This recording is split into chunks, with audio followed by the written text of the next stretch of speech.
Eto, sabi ko nga sa inyo, kukuha tayo ng fresh lemon. Pakikita ko sa inyo yung akin 3 years old na lemon tree. Napakasipag magbunga. Alam nyo, kailangan ko na mag-trim ng mga roses. I'm 5'11". Tignan nyo naman, matangkad pa sa akin. Pero ito lang, kukuha tayo ng lemon. Para ma-share ko sa inyo ang supplier ng aking lemon. Yan, dyan ako kumukuha ng lemon. Alam mo ito, lemon ko, bata pa lang to. Ayan, huhulog yung iba. Kukuha lang tayo dito. Kailangan ko ng half cup na lemon para sa ating bistek Tagalog. Ayan. Ayan, kuha ko ng gandong. Fresh. O paano? Pasok na tayo sa loob. Bistek. Beef steak. Sa aming bahay, siya po ay si bistek. Napakaraming pwedeng gawing bistek. Bangos, manok, liempo, panalo rin yan. Pag ginawang bistek na liempo, misa kailangan masubukan natin. Pero ngayon, ang gagawin natin ay bistek na baka. Ang ganda ng nadali ko. Ito yung ginagamit dito na pangkarne asada. Medyo may pagkalindin siya, pero may taba sa gilid. Ayan, ganda oh. Yan ang ibibistek natin. Lagyan natin dito. Ibalik natin dito. Ito, maraming paraan sa pagluluto ng bistek. Ito ang sabi ng nanay ko. Ito ang paraan. Kasi pwede nyo i-marinate ang inyong meat, konting toyo, konting kalamansi, saka nyo ipiprito, sasabawan. Ito ang style ng nanay ko. Ito ang aking nakadakihan. Hinahayaan niyang pakuluan, mamarinate ang meat sa mga 30 minutos, saka namin ipiniprito, ibabalik uli yung pinagpakuluan. Yan ang estilo ng nanay ko. Yan ang pakikita ko sa inyo. So ngayon, ito, pwede nating ilagay muna lahat ng ating beef. Ipuposition lang natin na maganda yan. O, tulad yan. Lalo yung medyo may kakapalan, medyo malaki, yan ang iniilalim ko. So, ganun lang, basta i-layer nyo ng maganda yung inyong mga beef. Then, pakikita ko sa inyo kung anong klaseng mga rekado ang magsasama-sama dyan para ma-marinate siya habang pinapakuluan, habang pinapanambot. Then, ipakikita ko sa inyo pag na-layer ko na to. Tignan niyo man, ang kamada. Ang ganda ng pagkakamada ng ating ano.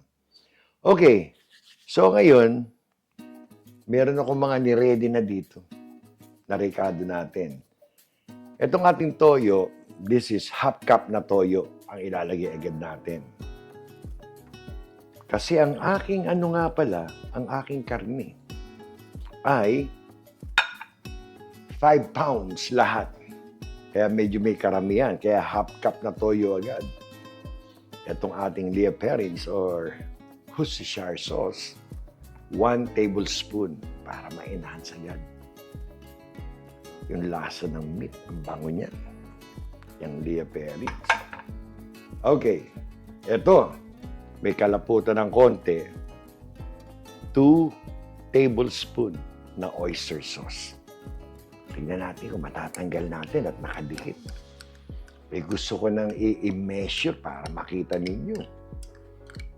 Kasi itaktak ko pa sa bote. O yan, di ba ang ganda? Niya, pag alis ninyo, sisimutin ko pa ng konti yan. Lagay natin dyan. Nag-ready na rin ako. Itong aking paminta, medyo pwede naman ako magdagdag, pero ito yung half tablespoon muna. Lagyan natin ng paminta. Ayan.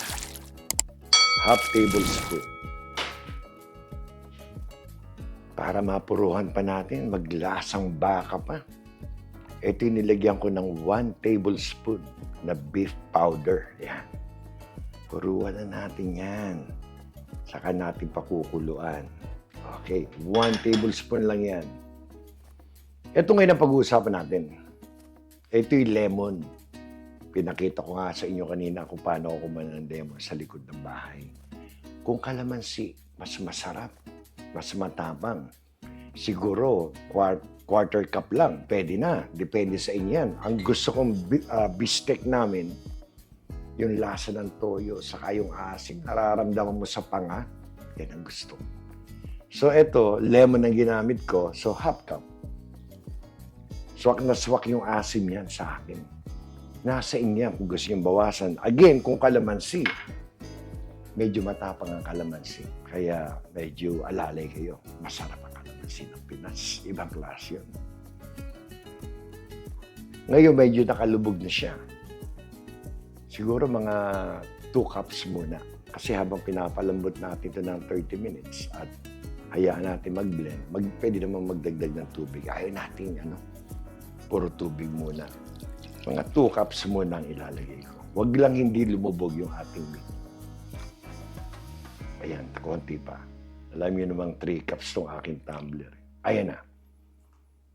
Ngayon, medyo haluin natin ng konti para mag-blend ng konti yung ating mga ricadong nilagay.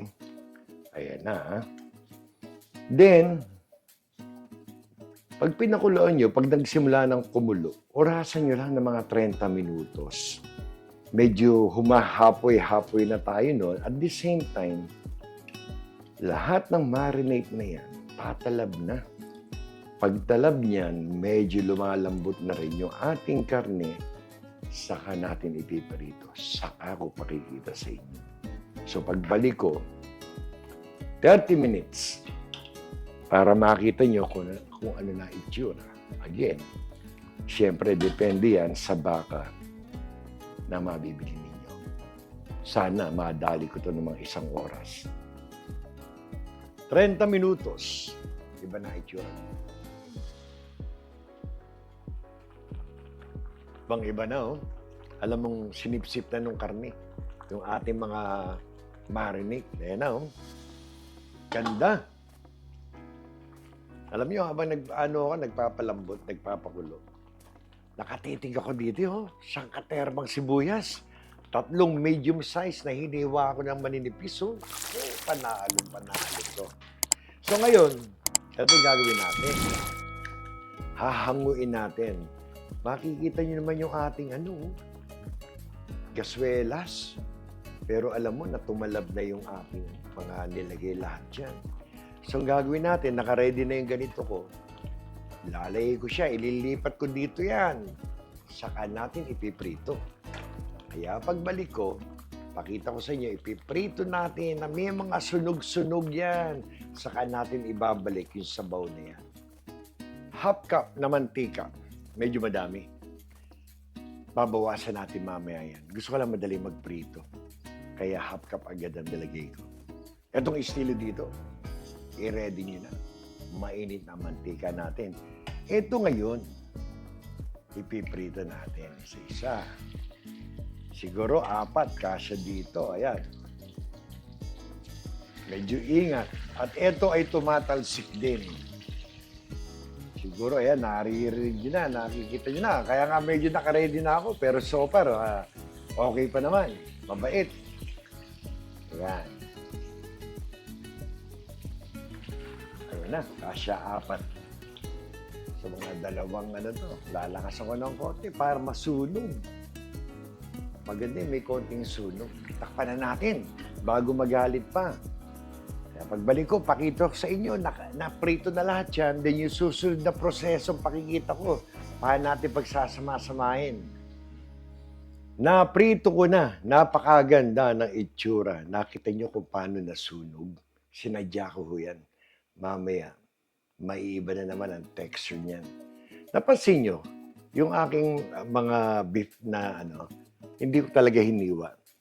Napansin nyo ba paliit siya ng paliit? Habang lumalambot siya, paliit ng paliit, iba dyan, masya-shred pa ng konti, kaya sinadya kong ganyan na. So anyway, binawasan ko ng mantika, pero nagtira ako. Siguro ito mga 3 tablespoon.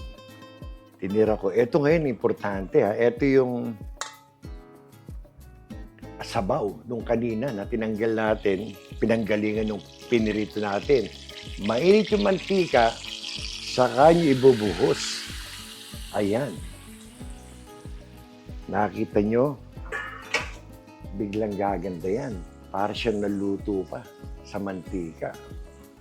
Saka natin ngayon babawiin ang lahat ng nasunog sa paligid ng ating kawali na andyan ang sarap.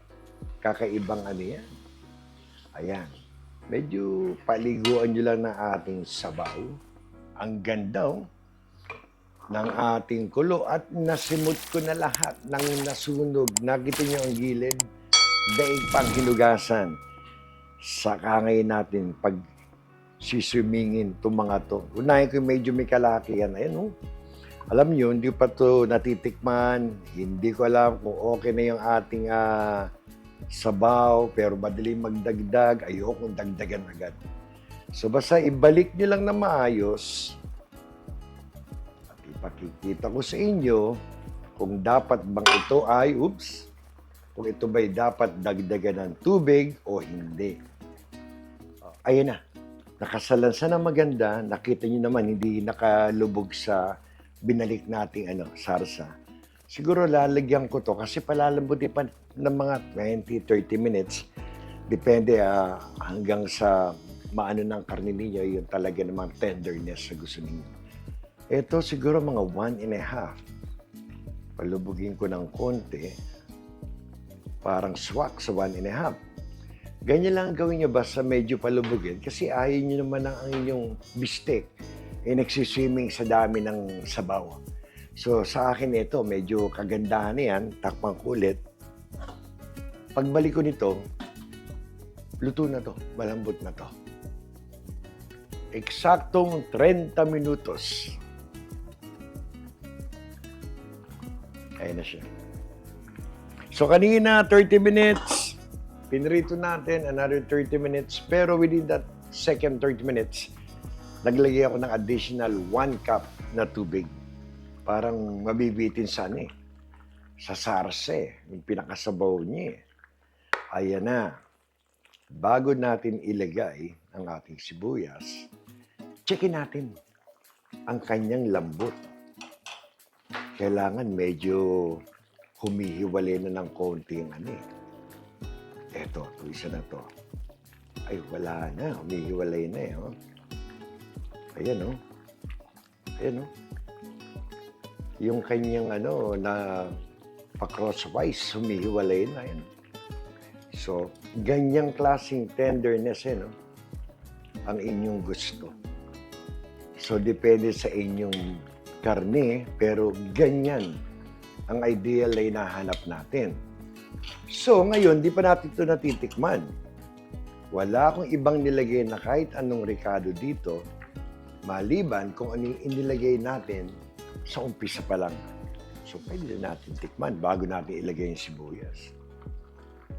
Gitnaan natin, Ang bango.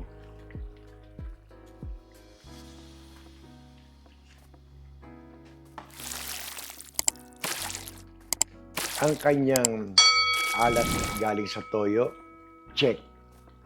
Eksakto, pati yung mga oyster sauce. Ang asim, half cup na lemon, napakasarap.